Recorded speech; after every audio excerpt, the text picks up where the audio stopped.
யாருக்கு தெரியாது முத்துக்கு பிடிச்சிக்கிட்டே தான் வருவான் பாரு பயந்துக்கோங்க பாரு ஒழுங்கா மத்திய கூப்பிட்றேன்.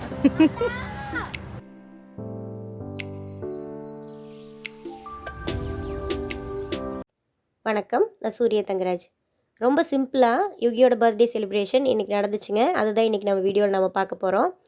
இதுக்கு முன்னாடி அப்லோட் பண்ணியிருந்த வீடியோவில் வெஜிடபிள் பிரியாணி என்னோடய ஸ்டைலில் எப்படி பண்ணுறது அப்படிங்கிறத நான் அப்லோட் பண்ணுறேன்னு சொல்லியிருந்தேன். அது தாங்க இப்போ நம்ம பார்க்க போகிறோம். வாங்க வெஜிடபிள் பிரியாணி எப்படி செய்கிறதுன்னு பார்க்கலாம். இன்றைக்கி நான் ஒரு படி அளவிலான பிரியாணி அரிசி வச்சு பிரியாணி பண்ண போகிறேங்க. அது ஏற்கனவே தண்ணி ஊற்றி ஊற வச்சுட்டேன். இப்போ நம்ம ஃபஸ்ட்டு நல்லா அடிகனமான பாத்திரம் ஒன்று எடுத்துருக்குறேங்க. இதில் நார்மலாக நம்ம வீட்டுக்கு யூஸ் பண்ணுற கடலெண்ணெய் ஊற்றிருக்கிறேன். இப்போதைக்கு நெய் எதுவும் சேர்க்கல. இதில் பட்டை, லவங்கம், ஏலக்காய், அப்புறம் ஜாதிபத்திரி, கிராம்பு இதெல்லாம் எண்ணெயில் போட்டு லைட்டாக ஃப்ரை பண்ணிக்கிறேங்க. இதில் நான் முழுசாக 3 பச்சை மிளகாய் போட்டுக்கிறேங்க. இது கூட 3 பெரிய வெங்காயம் அரிஞ்சு வச்சுருக்குறேங்க. இதையும் இதில் சேர்த்துக்கிறேன். இப்போ இந்த வெங்காயம் பார்த்திங்கன்னா நல்லா கேரமலைஸ் கலர் வர வரைக்கும் நல்லா வதக்கணும். நம்மளுக்கு பிரியாணி நல்லா ப்ரௌன் கலராக வரணும் அப்படின்னா இந்த வெங்காயம் நல்ல ஒரு ப்ரௌன் கலராக வர வரைக்கும் இதை நம்ம வதக்கணுங்க.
பாருங்கள், இந்த அளவுக்கு நல்லா ப்ரௌன் கலராக வெங்காயம் ஆனதுக்கப்புறம் 3 தக்காளி குட்டி குட்டியாக கட் பண்ணி இதையும் நான் இது கூட சேர்த்துக்கிறேங்க.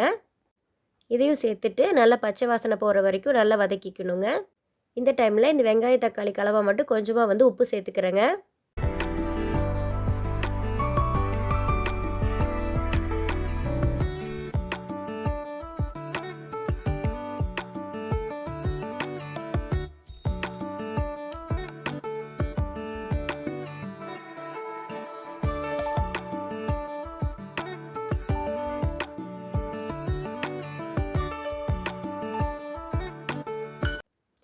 இந்த அளவுக்கு நல்லா ஃப்ரை ஆனதுக்கப்புறமா ஒரு கைப்பிடி அளவுக்கு புதினாவும் ஒரு கைப்பிடி அளவுக்கு கொத்தமல்லியும் சேர்த்துக்கிறேங்க. இது கொஞ்சம் நல்லா சாப் பண்ணிவிட்டு சேர்த்துருக்குறேன்.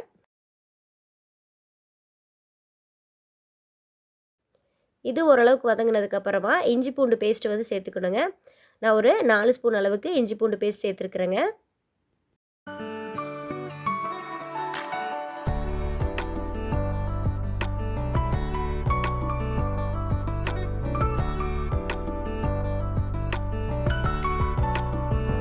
ஒவ்வொரு பொருள் சேர்க்கும் போதும் அது நல்லா வதங்கினதுக்கப்புறமா அடுத்த பொருள் சேர்க்கணுங்க.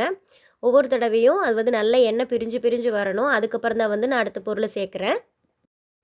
இப்போ இந்த டைமில் நம்ம காரத்துக்கு தகுந்த மாதிரி மிளகாய் பொடி சேர்த்துக்கிறேங்க. அது கூட ஒரு 2 ஸ்பூன் அளவுக்கு மல்லித்தூளும் சேர்த்துக்கிறேங்க.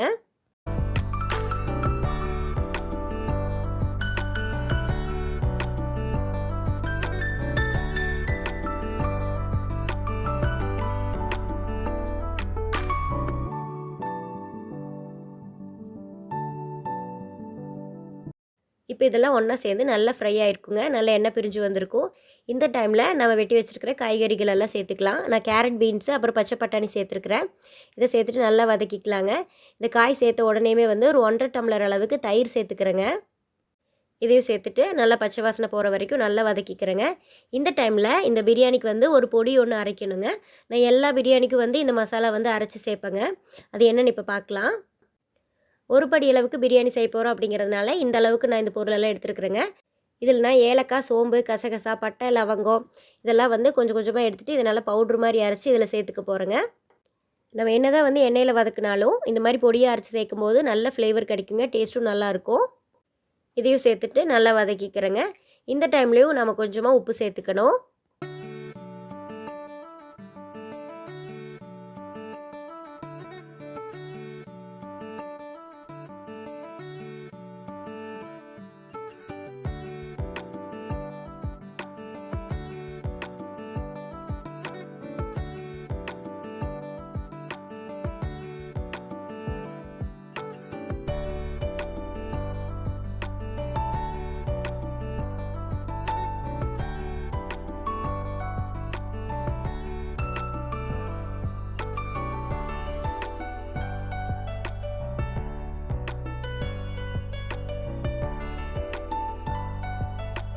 நம்ம ரெடி பண்ணி வச்சுருக்கிற மசாலாவில் இருக்கிற தண்ணியெல்லாம் சுத்தமாக வற்றிடுங்க. நல்லா வந்து எண்ணெய் பிரிஞ்சு வந்து பச்சை வாசனையெல்லாம் போய் நல்லா திக்கான ஒரு கிரேவி கிடைக்கும். அந்த டைமில் நம்ம ஊற வச்சுருக்கிற அந்த ஒரு படி பிரியாணி அரிசியை வந்து சேர்த்துக்கிறேங்க. நான் வந்து சீரக சம்பா அரிசி தான் எடுத்திருந்தேன். இதை சேர்த்துட்டு நல்லா கலந்து விட்டுக்கணுங்க.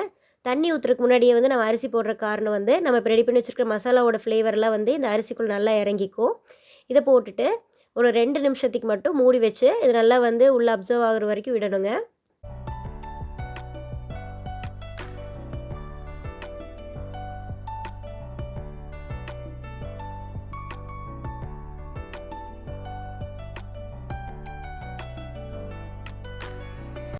இப்போது அரிசிக்குள்ளெல்லாம் நல்ல ஃப்ளேவர் இறங்கியிருக்குங்க. இந்த டைமில் தான் வந்து நம்ம தண்ணி சேர்க்கணும். இப்போ அடுப்பு வந்து நான் ஃபுல் ஃப்ளேமில் வச்சுருக்கிறேன். இப்போ இந்த அரிசிக்கு தகுந்த அளவுக்கு தண்ணி ஊற்றிக்கிறேங்க. 1:1 அப்படிங்கிற ரேஷியோ தான். எப்போவுமே அரிசிக்கு வைக்கிற அளவான தண்ணி தான் வந்து ஊற்றிருக்கிறேன். இதே மாதிரி நான்வெஜ் பிரியாணியெல்லாம் செய்யும்போது வந்து அந்த சிக்கன், மட்டன் எது போட்டிருந்தாலும் அது நல்லா வெந்ததுக்கப்புறமா அந்த அரிசி சேர்க்கணும். அதுக்கப்புறம் தான் வந்து தண்ணி சேர்க்கணுங்க. இன்றைக்கி நம்ம வந்து விசில் வச்சு பிரியாணி செய்ய போகிறது இல்லைங்க. தம் போட்டு தான் வந்து பிரியாணி செய்ய போகிறோம். இந்த டைமில் வந்து நம்ம உப்பெல்லாம் செக் பண்ணிவிட்டு கரெக்டாக வந்து போட்டுக்கணுங்க. தண்ணி வந்து வற்றிருச்சுன்னா அதுக்கப்புறம் உப்பு போட்டால் நல்லா வந்து செட் ஆகாது. அதனால இந்த டைமில் நம்ம உப்பு செக் பண்ணிவிட்டு உப்பு போட்டுக்கலாம். அதுக்கப்புறம் இதை ஒரு தட்டு வச்சு மூடி வச்சுருவேங்க. கொஞ்ச நேரத்துக்கு ஒருக்கா வந்து இதை நல்லா வந்து கலந்து விட்டுட்டே இருக்கணும். லைட்டாக தண்ணி கொதிக்க ஆரம்பிக்கிற டைமில் நம்ம ஒரு 1/2 மூடி எலுமிச்சம்பழத்தை இதில் சேர்த்துக்கணுங்க.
தண்ணி ஓரளவுக்கு வத்துனதுக்கப்புறமா நம்ம வந்து இந்த பிரியாணிக்கு வந்து தம் போடலாங்க.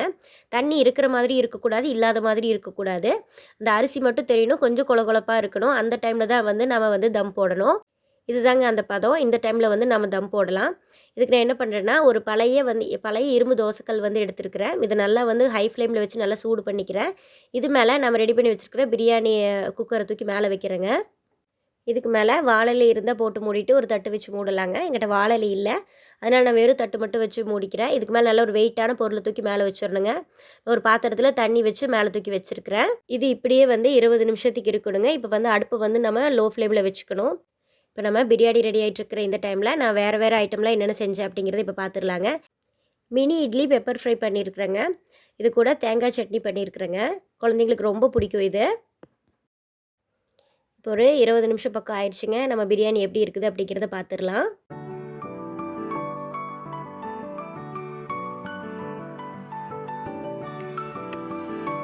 இப்போது பிரியாணி சூப்பராக ரெடியானதுக்கப்புறமா இந்த டைமில் தான் வந்து நான் இதில் நெய் சேர்த்துக்கிறேங்க.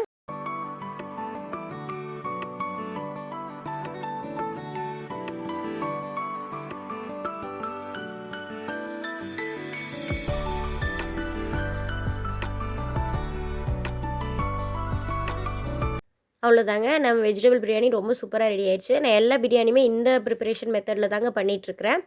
இதுக்கு வந்து நல்ல காம்பினேஷன் அப்படின்னு பார்த்தீங்கன்னா மஷ்ரூம் கிரேவிங்க. அதுவும் நான் செஞ்சுருக்கிறேன். தயிர் பச்சடி, மஷ்ரூம் கிரேவி 2மே வந்து ரொம்ப சூப்பராக இருக்கும் இதுக்கு. அப்புறம் நேற்றுக்கு வீடியோலேயே பார்த்துருப்பீங்களேங்க, கேக் ஆர்டர்ஸ் எல்லாம் வந்து இருந்துச்சு. அதெல்லாம் நான் செஞ்சுருந்தேன் அப்படின்னு சொல்லியிருந்தேன். யுகி வந்து நட்டி பபிள் கேக் கேட்டிருந்தா, அதுவும் நான் செஞ்சுருந்தேன். ஈவினிங் வந்து வெளியே எங்கேயாச்சும் போகலாம் அப்படின்னு சொல்லிட்டு பிளான் பண்ணியிருந்ததுனால காலையிலேயே வந்து கேக் கட் பண்ணிட்டோம்.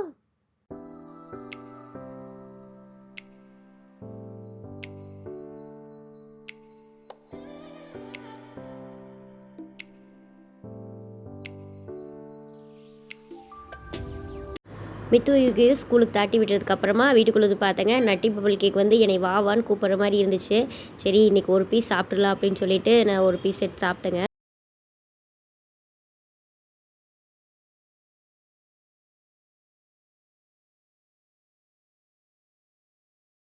அப்புறம் காலையில் பிரேக்ஃபாஸ்ட்டுக்கு வந்து நேற்றுக்கு வந்து பச்சை பயிறு ஊற வச்சுருந்தேன் இல்லைங்களா, அது வந்து நல்லா முளைக்கட்டி ரெடியாக இருந்துச்சு. இதுதான் வந்து காலையில் எனக்கு சாப்பிட்றதுக்கு. இந்தா குக்கி.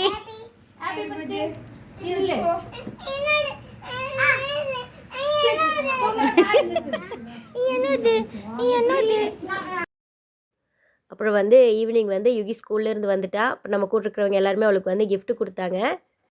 அப்புறம் கொஞ்ச நேரத்துலேயே வந்து அம்மா வீட்டுக்கு கிளம்பிட்டோங்க. வெளியே ரெஸ்டாரண்ட் போகிற பிளானும் இருந்துச்சு. அப்புறம் அங்கே போயிட்டு அங்கே கேக் கட் பண்ணோம்.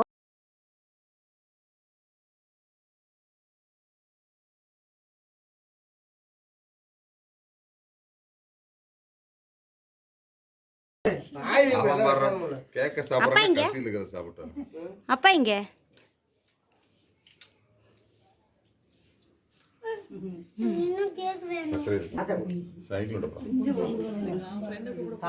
ஏத்த முடியாது. சைக்கிள் மேல ஓட்டி ஏத்தணும், கையில தள்ளக்கூடாது. அங்கிருந்து ஓட்டி தான் ஏத்தணும். மேல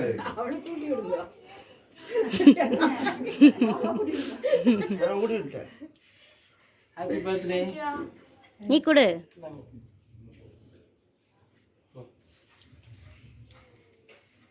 அக்கா வேறு எத்தச்சோடு எடுத்து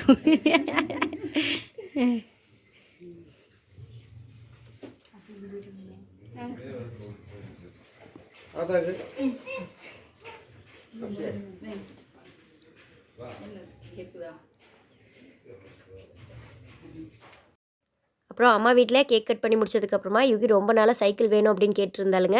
அவங்க அப்பா சர்ப்ரைஸாக கூட்டிகிட்டு போய் அதை வாங்கி கொடுத்தாரு.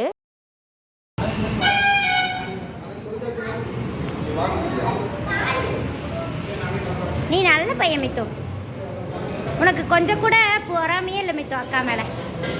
நல்ல பையன் இல்லையா மித்து? நீ ஏன் கேட்கல எனக்கு வாங்கி கொடுங்கன்னு? அதான் அந்த சைக்கிள் இருக்குல்ல, அதான் இங்கே சும்மா ஓட்டுறேன். ஓ சும்மா ஓட்டி பார்க்குறியா?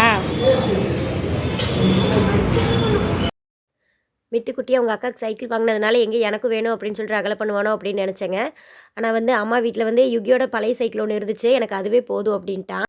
இன்றைக்கி பார்த்திங்கன்னா ஸ்கூல் இருந்ததுனால கேக் கட் பண்ணுறதுக்குலாம் யாரையும் கூப்பிட்டு அப்படி செலிப்ரேட் பண்ணுறதுக்குலாம் டைம் இல்லைங்க. அதனால் நாங்கள் மட்டும் கேக் கட் பண்ணிட்டோம். அதனால் இப்போ பார்லரில் ஹெல்ப்புக்கு இருக்கிறவங்க அவங்க எல்லாருமே வந்து கூப்பிட்டு செய்ய முடியல. ஏன்னா பாப்பா வந்து அந்த டைமில் இல்லை.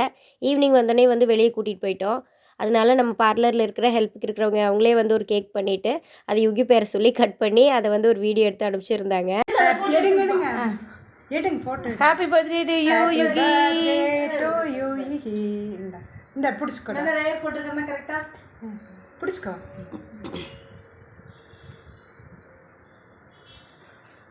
அப்புறம் நாங்கள் ஒரு 7 மணி இருக்குங்க. அப்போ வஞ்சிபாளையம் ரோட்டில் இருக்கிற ராயல் ஸ்பைசஸ் அப்படிங்கிற ரெஸ்டாரண்ட்டுக்கு போயிருந்தோம். ரொம்ப சூப்பரான ஆம்பியன்ஸுங்க, ரொம்ப நல்லா இருந்துச்சு. ஃபுட்டும் ரொம்ப நல்லா இருந்துச்சு. குழந்தைங்க வந்து என்ஜாய் பண்ணி விளையாடுறதுக்கும் ரொம்ப நல்லா இருந்துச்சு.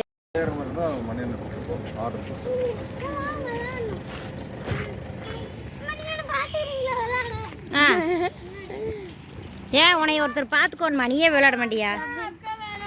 யுகி அக்கா கூட்டிகிட்டு போ.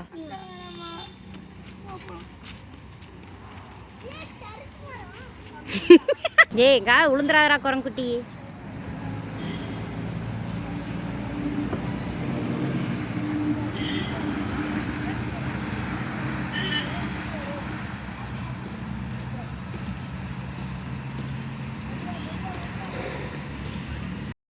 யுகி பர்த்டே அன்னைக்கு யுகி ஹாப்பியாக இருந்தாலும் இல்லையோ மித்து ரொம்ப ஹாப்பியாக இருந்தானுங்க. அவ்வளோ என்ஜாய் பண்ணிட்டு இருந்தான். இந்த வீடியோவை இவ்வளோ நேரம் பொறுமையாக பார்த்தா உங்கள் எல்லாருக்குமே நன்றிங்க. சீக்கிரமாகவே நான் உங்களை அடுத்த வீடியோவில் சந்திக்கிறேன். நன்றி, வணக்கம்.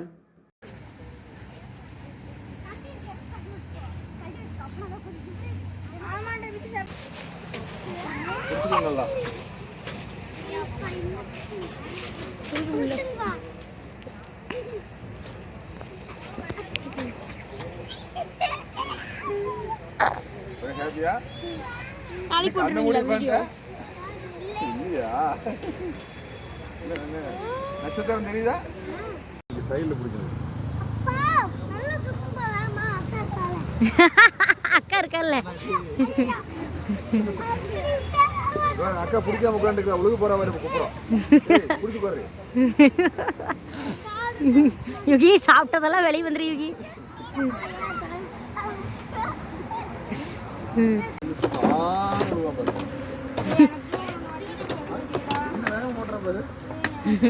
சுத்துறாண்டா டேயா.